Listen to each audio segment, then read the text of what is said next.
Bonjour à toutes, bonjour à tous. La Société d'histoire de Suresnes vous propose de nous rejoindre pour visualiser sur une série de clips des vidéos qui vont nous permettre, je l'espère, de combler en partie le manque de contact physique avec nos adhérents, avec tous les amateurs d'histoire de Suresnes. Notre premier sujet retracera l'histoire du Mont Valérien. Et dans un premier clip très bref, nous nous attacherons à l'histoire de la géologie et de l'archéologie. Plus tard, nous nous pencherons sur l'histoire religieuse du Mont Valérien.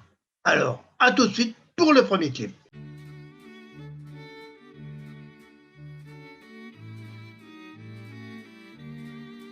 Pendant des millions d'années, et à de nombreuses reprises, les océans envahissent puis libèrent la région où nous vivons.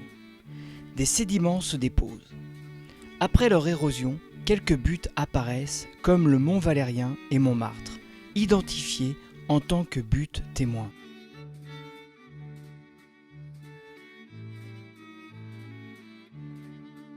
Les périodes interglaciaires favorisent l'émergence de grands fleuves. Ainsi en va-t-il de la Seine. Ne rencontrant sur son chemin qu'une faible pente, elle dessine ses méandres dans notre paysage. Dominant la plaine de Gennevilliers au nord, du haut de ses 161 mètres, il s'adosse au relief constitué au sud par les collines et les plateaux de Vaucresson, de Jardy et de Vélizy.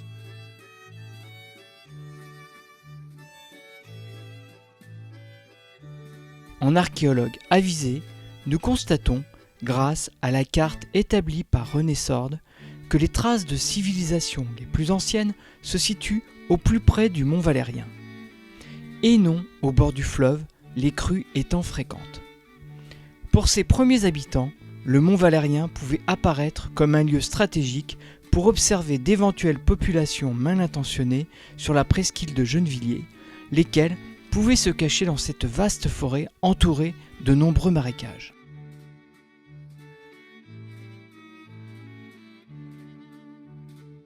Cette vidéo, la première publiée par notre association, constitue l'introduction à une prochaine visioconférence très synthétique sur l'histoire religieuse du Mont Valérien, dont les textes et clichés proviennent de l'exposition « Fragments d'une histoire partagée » présentée au Mont Valérien le 11 septembre 2011 par les 3 sociétés d'histoire des communes bordant le fort, Nanterre, Rehaille et Suresnes.